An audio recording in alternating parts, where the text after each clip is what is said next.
Hello, hello, everyone.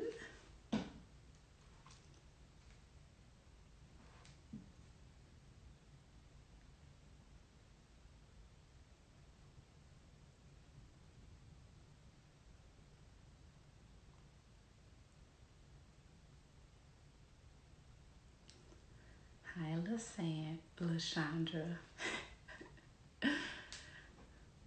I'll bring you in a moment.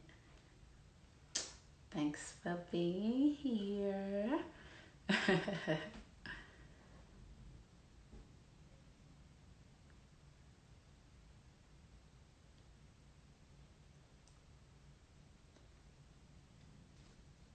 How you feeling today?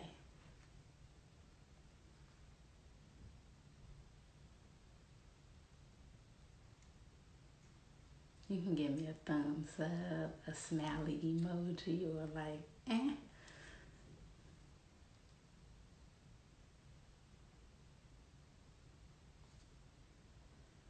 All right. Going to bring you in.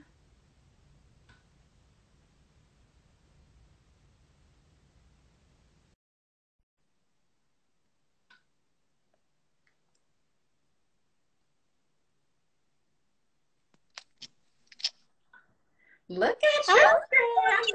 Look at No, look at you, honey. you. That's my camera right You about are looking simply gorgeous tonight. Thank you, LaSeandra. I love the look, girl. Thank Okay. you. You got to bring it out today and You everything. do. You do. Come with it. Come with it. You look beautiful yourself. Thank you. Thank you. So I'm going to give it a couple of moments for people to come through. How was your day? Oh, today has been really good. It's been a relaxing day. Had some ministry work to do today, but that was all good. God is good. We just flowing. I'm just feeling the flow tonight. I'm feeling the flow tonight. That's good. That's good. Well, we won't belabor, and we're gonna get into it. Before I introduce you, I had a couple of announcements. Hey, Janice, how you doing today, Janice? That's my girl. Mm-hmm.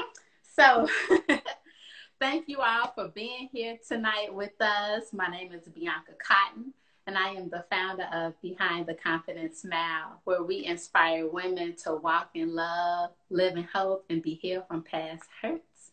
I'm glad you're good, Janice.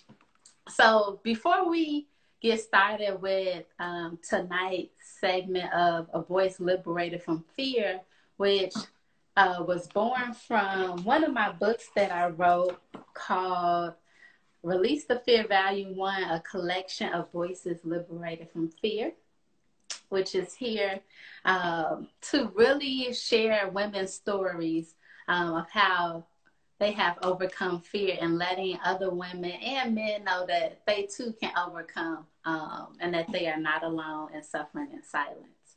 So thank you for being here. If you are catching the replay, thank you for watching. And in honor of the men and women, our brothers and sisters that have recently lost their lives, and the many others that have gone before them, I wanted to pause this evening and share a poem that I wrote that's in my first book, A Journey Through a Beautiful Mind, because I thought it was fitting to honor their lives that way. And I wrote this poem back in November of 2010. My eyes burn from the tears I cry. When will the pain end? Matter of fact, a better question is, when did it all begin? Did it start by seeing my brother struggle or watching my mother wrestle with defeat? Did it start with seeing the Black man being the head of the household, but my mother really was the backbone? Did it start with being mocked, ignored, and pointed at because of hatred? Or did it start as I witnessed my brother gunned down by another brother because of a street corner? My eyes burn from the tears I cry, from the injustice, from the helplessness I see in your eye, from my sister being diagnosed with AIDS, from my brother being lost in his rage. When will the pain end? Matter of fact, a better question is, when did it all begin? Mm. So I want That's heavy. definitely, right? So I wanted to kick out tonight with that because I know hearts are heavy. I know mine was extremely heavy with just this being back to back to back and a part of our narrative as Black people across the globe, not just in America. So that is found in A Journey Through a Beautiful Mind. And I have a gift for you all for joining tonight. I have a coupon code that lasts tonight through 11:59. The coupon code is tonight20. So all of my ebooks, you can use that coupon code to purchase a copy for yourself and read more. So tonight20. Tonight 20. This coupon code at behindtheconfidentsmile.com. So, LaSeandra, we're going to introduce you. She is a mighty woman, y'all. I'm so glad to have met her. Her last name is Lester, LL, and and she is passionate. She's a passionate advocate for strong families and good mental health, which we definitely need that right now. She's currently completing her master's in marriage and family therapy. She's been married to her husband, Raymond, for 26 years, so she could teach us something, y'all, okay? And she's the mother of 5 sons, 5 Black sons, y'all. So let's keep them covered in prayer. Let's keep us all covered in prayer. Amen. So thank you. Thank you for being with us tonight. And let's jump right in with you telling us a little bit more about yourself and what does fear mean to you. And for those who are watching, feel free to give hearts, write comments with things that relate to you. And at the end, we'll have a Q&A portion. Okay. So it's such a privilege and an honor to be with you tonight. I'm excited. I've been excited for about a week now. Because this is a format that I'm really passionate about. I love empowering and equipping people to just walk through this thing we call life, right? Mm-hmm. So a little bit about me. All of the stuff that you said was true about my family. I absolutely love my family, love my husband, love my children. They are like the heartbeat of life for me. And so out of that comes from my love for families, my love for all families, and to see family strong. So I have a little bit about myself. I'm just working on this master's degree right now. It's funny because I'm actually in a course right now on social justice, right? Time. So the conversations have been really like heavy. Do you really want to hear what I think? Do you really want to know what's on my mind? So yeah. Tell them. Go ahead. It's yeah. They ain't ready for the real. They ain't ready for the real. But yeah, so I'm working on this master's. I'm kind of got my hands in a lot of things right now. Trying to actually build my platform through YouTube, through Facebook, through Instagram, working on that right now. But I'm very cognizant about the balance, okay, between what I'm doing with ministry and with other assignments and with my family, because my family is my priority. I mean, that you just ain't gonna move me from that mountain.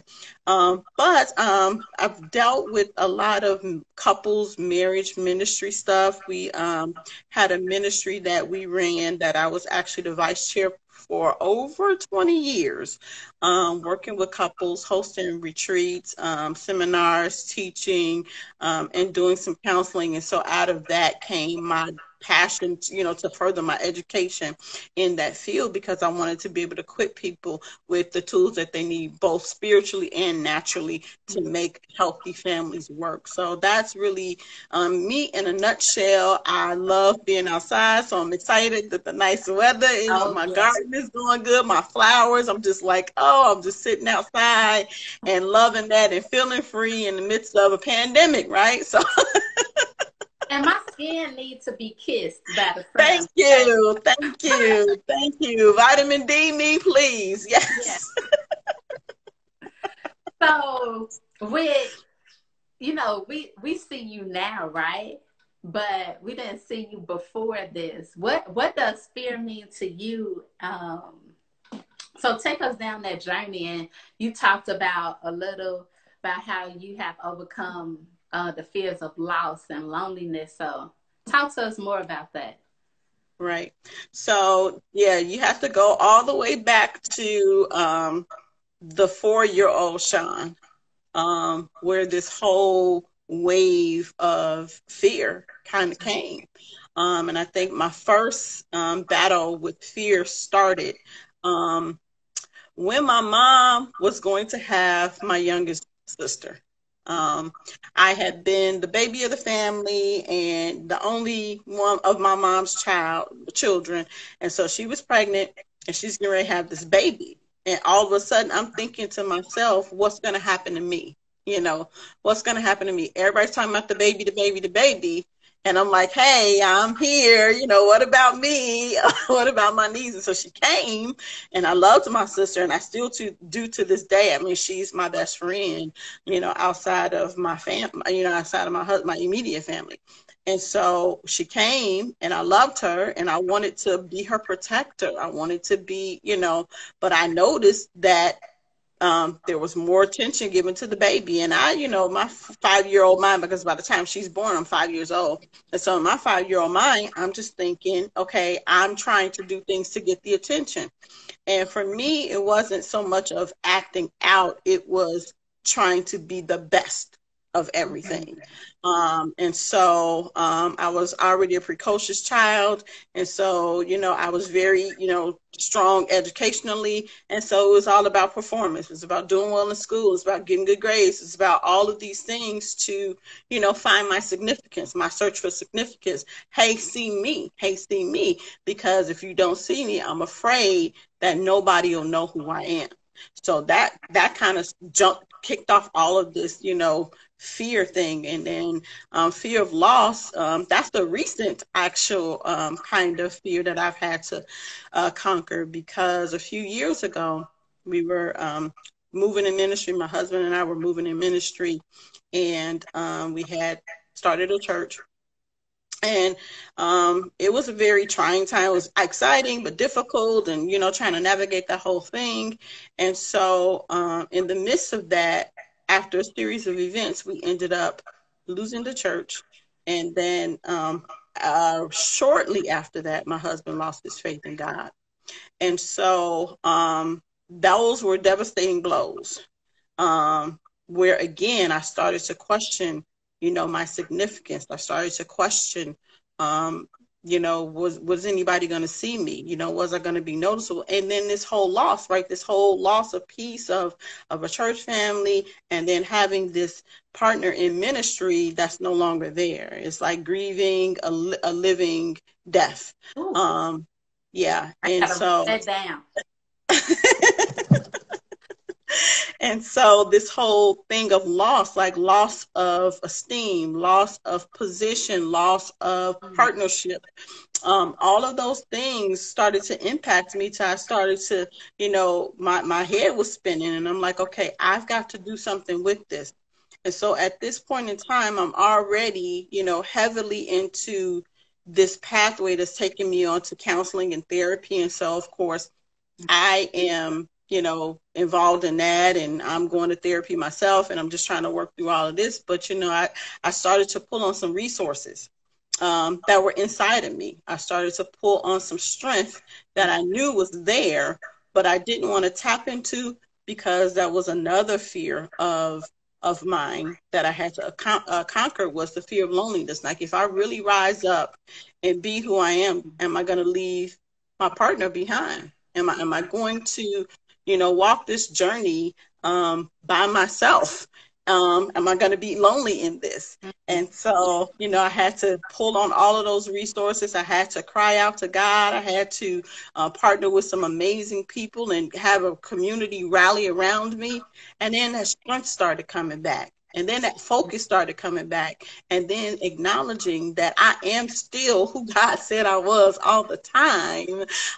It wasn't so much as me finding her, it was just rediscovering, uncovering what was already there. Say that. Say that. Another point to write down. Y'all heard that? She said, uncovering what was already there. Can I pause? Can I pause you for a second? So, a lot of times we think we don't have what we need. Like, it's not within us. Like, God did not already fully equip us with the tools and the resources that we need, either within us or within relationships, right? Right. It's right. about uncovering what we already have, uncovering what's already under our nose. I can so relate to that. A couple of years ago, I was like, oh my gosh. And I was like, it's in you. I was like, he was like, you have to do something with it. I've given you what you need. Now it's time for you to sharpen it. So find people who can help you sharpen this. Right? Right. Okay. Right. Yeah. I'm done. Back to you. No, that's good. That's the journey, right? That's the journey. And so the trick is to not get stuck. And when you are, the trick is to not get stuck, to realize, okay, yeah, I'm in this, I'm feeling this, and it's okay to give yourself that time to mourn, to grieve, to whatever you have to do to release that pain, to release that frustration, to release whatever that is. Okay, you can be there, but don't stay there. Don't get stuck there. Mm-hmm. And so that was it for me. That was like, okay, I got to rise up. I got to be who I know that I'm always was. It was always there. It was always there. Even that 4-year-old girl who's saying, okay, I just want to be known. Mm-hmm. Just want to be known. I just want you to know me. Mm. Yeah. And so it's funny because 4 years ago, when all of this stuff was starting, I remember sitting at my kitchen table, and I remember talking to my husband and another friend, and I kept saying, I feel like God is going to have me doing something big, but I don't have a platform. I don't know where this is coming from. I don't know what's going to happen with this. I can't even tell you where I'm going to get started, but I could see it. And it was that vision of it, just holding on to it, was an anchor for me when the days were dark and when things were uncertain. Just, okay, God, you have something on the horizon for me, and I have to walk through what I have to walk through to be prepared, to be sensitive, and to be equipped to meet what I'm going to find on the other side of this. That's good. So let's dig a little bit deeper into that. But before I ask my next question, I want everyone watching to type in the comments, what is your anchor? What do you keep your focus on to pull yourself through? So with you, oh my gosh, so many questions. But LaSeandra, which one do I go with? I think, so when you think about that 4-year-old girl, right? When you think about her, what would you tell her now that you know what you know and what you've been through now? What would you say to her? Mm-hmm. I would look that little 4-year-old girl in the face and I would say, baby girl, you got everything that you need. And you're going to use everything that's in you on the journey that you're going to go through. But you're going to make it on the other side. Okay. You're going to make it on the other side. and you're going to have a testimony. And not only are you going to have a testimony, but you are going to empower and equip so many people, not just women, men, children. You have something to give. And so I would tell her, don't give. Don't you ever give up. Don't you ever doubt yourself. Don't you ever shrink back. Mm. Let's talk about that shrink back part. So fear, that's one of the side effects, you will, right? You want to hide and shrink and be like, oh, I don't know, right? So yes. Talk about what that was like for you, like in the moments in which you shrunk back, and then what catapulted you into, you know what, I need to stop hiding. I need to stop shrinking because I know who I am. So it's funny because that shrink back for me always looked like hiding behind somebody else. Like understanding my role was to help and to empower, but I would always hide behind my husband because he was a strong ministry leader, and I told myself that, okay, I'm being a good supportive wife, not really fully expressing who I was, but just pushing him up. And then I hid behind my best friend, who is a strong minister and preacher and teacher and all. And I hid behind her, supporting her. It was always me supporting somebody else, which there's nothing wrong with that. But it was always me doing that because I was afraid to be who I really was and to say what I really thought and to express myself the way I really wanted to. And so, yeah, there was a lot of hiding. And after this, I remember actually going to the church that I'm attending now. And that was the first thing I said. I'm not letting anybody know who I am or what I do.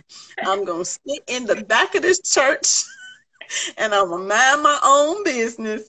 And I'm not telling nobody what I do. I'm not telling them where I came from. I'm not telling them what my passions are. I'm just going to sit and I'm going to be fed and I'm going to be healed. But don't you know, just like a seed buried in the ground, that thing start poking up because you can't hide purpose. No, you can't hide purpose. You can't hide light. And I was laughing because I said that very same thing twice at two different churches. So I know that feeling. I was like, people started tapping me on the shoulder like, hey. I'm like, don't bother me, leave me alone. And so part of that was good, though. Part of that was good because I did need it to heal. And so that part was good. But the other part of it was, yes, that fear factor of saying, you hide, you're wounded. But then the Lord began to deal with me and said, Jesus ministered the greatest on the cross. While he was wounded, while blood was flowing out of his wounds, he ministered the greatest then, because he had never to that point, I feel God right now, because he had never to that point told anybody they were going to be with him in paradise. But he told the thief on the cross that he's going to be in paradise. What that showed me is that he was vision casting for that man, that this is not the end for you. Whew. Say that. This is not the end for you. This is not the end for you. This is not the end for you. Greater is on the other side of this pain. We got to put that on the t-shirt, y'all. This is not the end for you. It's not the end. And so in the midst of the pain, and I'm all for healing. I'm all for making sure that you have healed, that you have made amends, that you have forgiven, that you have done whatever you needed to do to be whole yourself. But it was not for me to hide from what I was going through. It was for me to minister in that pain, because deliverance came out of that. And I always wanted to make sure that I was not ministering out of a place of pain, but ministering with the knowledge of the pain. Oh, because when you have the knowledge of the pain, but you're healed from it's like having children. Anybody had children, you know what oh, that felt like but the reality of it is, without that push, without that pain that made you push, you wouldn't give birth to what was to be. And so it's yes. important for you to know that you got to remember, I got to push I gotta this thing push. out. Yes. Let's push purpose. And pushing purpose involves pain. It does. Y'all, It does. let's not Don't run from forget it. our pain. You can't forget it. You can't forget it. You can't run from it. Can't run from it. Because Hmm. pain is inevitable. But what do we do with our pain? Exactly. Exactly. Mm. That's important. That's important. So all of these things are going on in my mind, and I'm battling with this thing called fear. Like, okay, I see this, I understand it, I know where I'm going, but when and where and why and how and who will listen, and am I gonna make an impact? Am I gonna make a difference? Am I gonna be significant? Am I gonna be seen for me? Mm. For me, being seen for me. And so just stepping out there, like the first thing is because really what fear is, it's a mental, it's a physical, it's an emotional, and it's a psychological response to a perceived threat, real or imagined. The threat can be real or it can be imagined, but it's your response to the threat. Mm. It's your response to the threat. And in psychology, they tell you have three fear responses. The responses are fight, flight, fight, or freeze. Yeah. So you can either fight, you can either run away, or you can just freeze and hope that danger passes over you. But how many people know danger's just not going, ain't gonna be like, oh, okay, I'm not gonna bother you today. No, no, no. That's not how this works. They ain't about to happen. So so I chose to not run away. I chose to fight. I chose to fight for my freedom. I chose to fight for my family. I chose to fight for the people who need the experience that I have to help them. I'm not the guru. I'm not a guru. I'm not even trying to be that. But I do know that there are some things and some experiences with God that I know that can help somebody, that can free somebody. And so because of those people, I can be like my Savior and say, for the joy that was set before me, I endured my cross. Mm. I had to endure my cross, despising the shame, because there was shame involved. There was shame involved in all of what was going on with me. There was this sense of failure. There was this sense of, the talk and what's really gonna happen. And there was even that fear of, okay, I don't know if I'm gonna hold this together. I don't know if I'm gonna be able to hold it together. But when you get a promise from the Lord, when you get a word from God that sustains you, you can go through. God said, go through this journey, girl. Mm-hmm. Go through the journey. Mm. That's so true.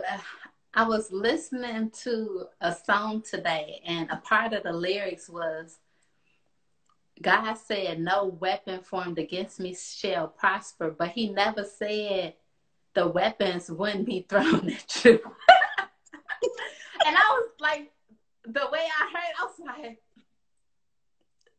you're right. You're so right. You And did. that just gave me a wave of peace. Mm-hmm. Mm-hmm. And new understanding and revelation, like, wow. So all the things that we try to run from, pain and suffering, and the things that we try to suppress, Mm-hmm. it's a part of the journey. It's a part of the journey. That's a part of the journey. We are to use that as fuel to continue to birth purpose, not to hide purpose, Right. not to say, well, I don't know. Like, no. I'll wait on somebody else to do it. I'll wait on somebody else to do it. I'll let somebody else, be the guinea pig on this one. No, it's you. That's your It's purpose. you are the one. Oh, that's You are the good. one. That is so. What's my next question? I don't even remember. But that is that. I'm just sitting in this.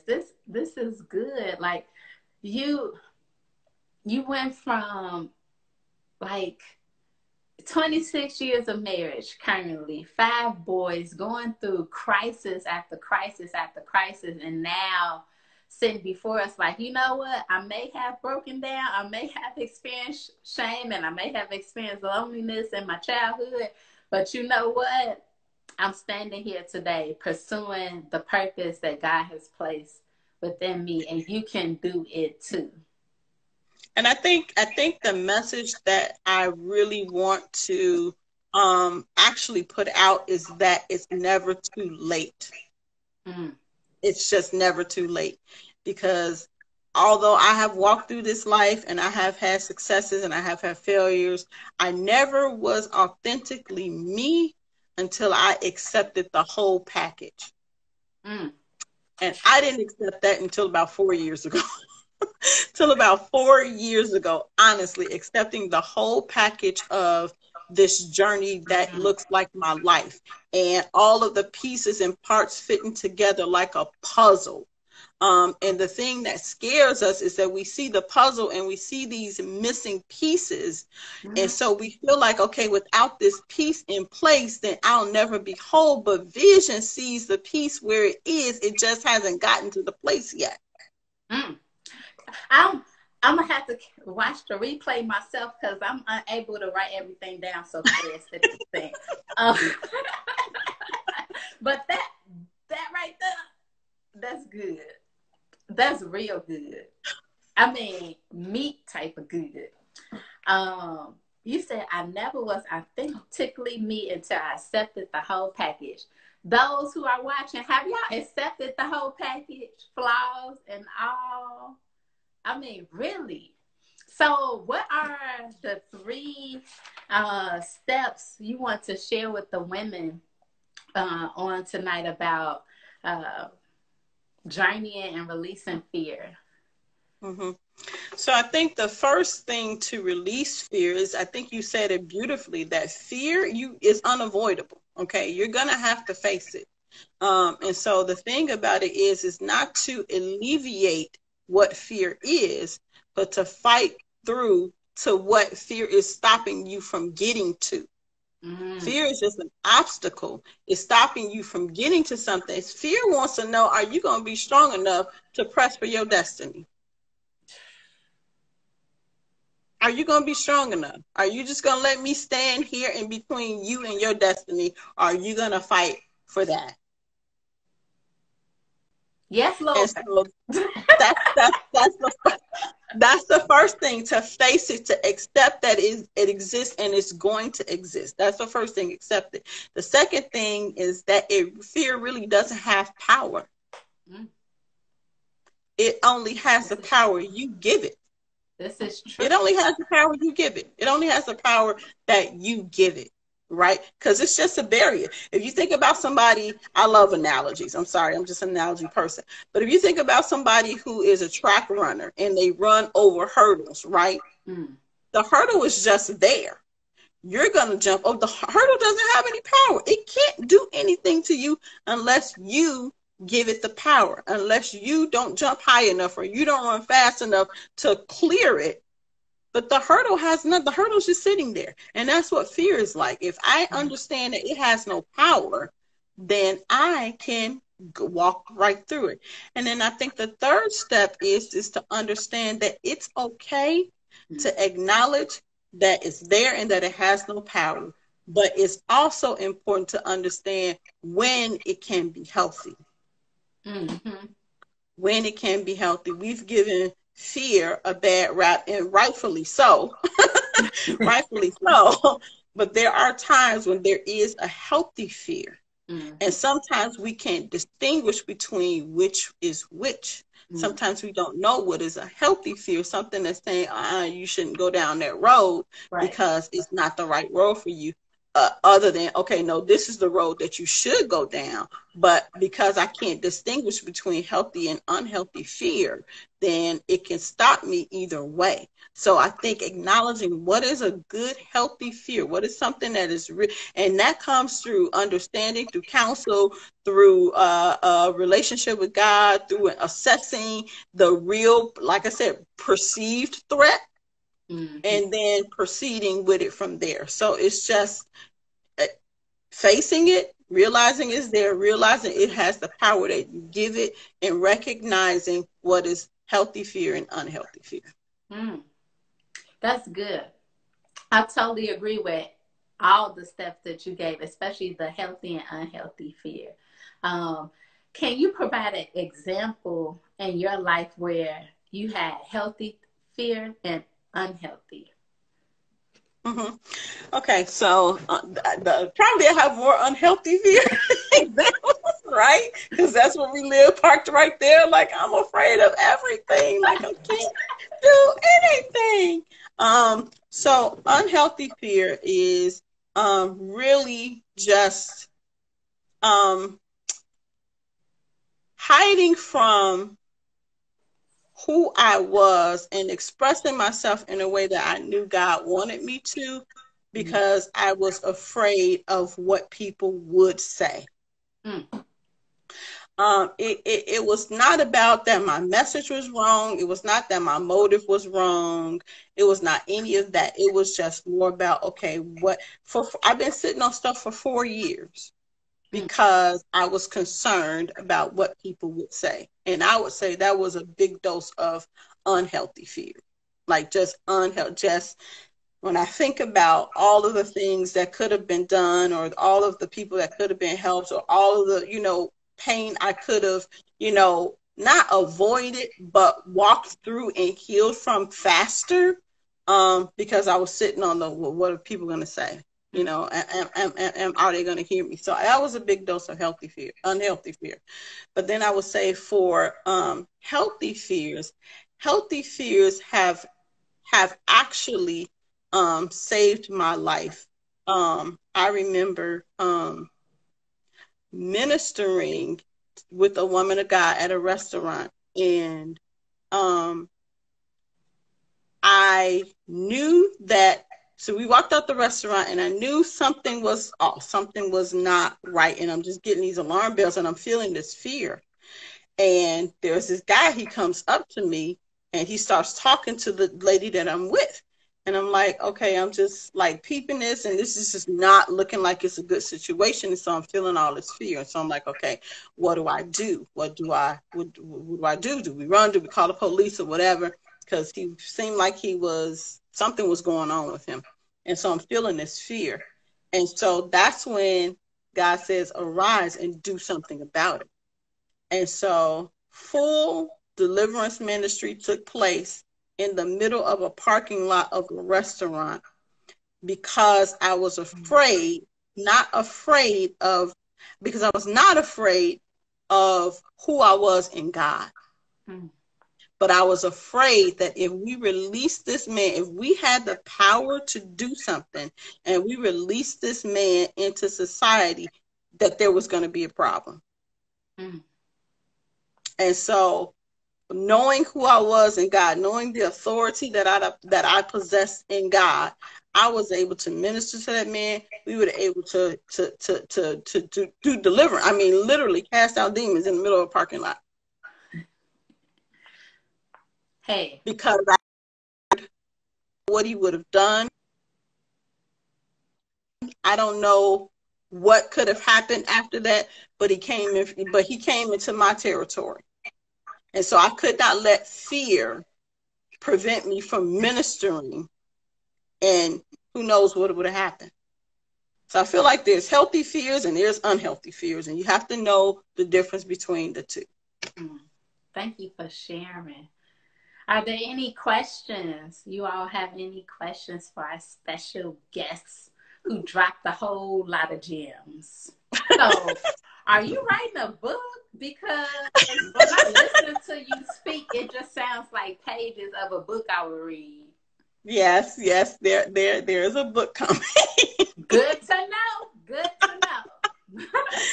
There is definitely a book coming. It is being put together even as we speak. Good. Good.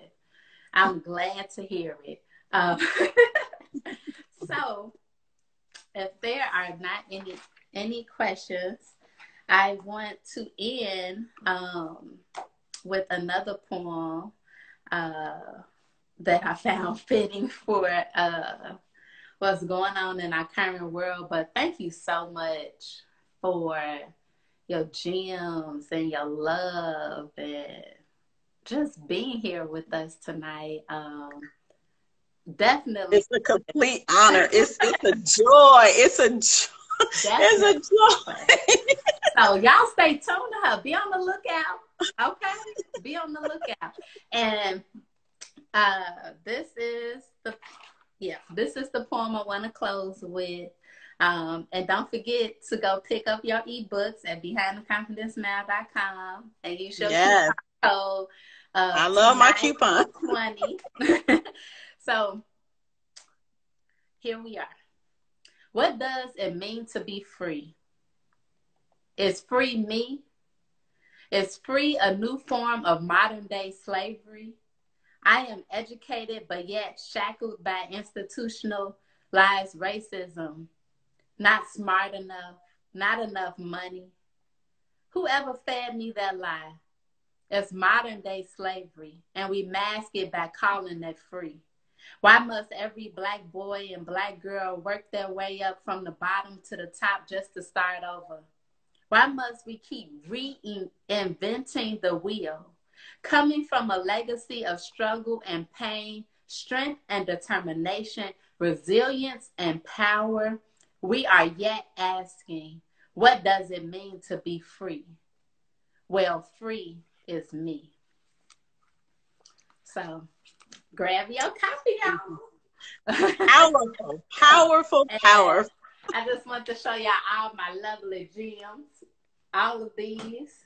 Amen. Your coupon code for ebooks and more. So let's give our guests some hearts. Let's show LaSeandra some love and thank her for her time tonight. And thank you so much. Thank you for having me, Bianca. It's been a pleasure. It's been an honor, and I'm so excited to be connected with such a powerful woman. Oh, girl. Thank you. And you're cute, too. You know? Thank you, girl. You might have fine, too. So thank you all. Sleep well. Hug and love on your families and your friends, and we will make it through together. And remember, fear is a barrier, and we can overcome it. All right. Until next time. Talk to you. Good night. Good night.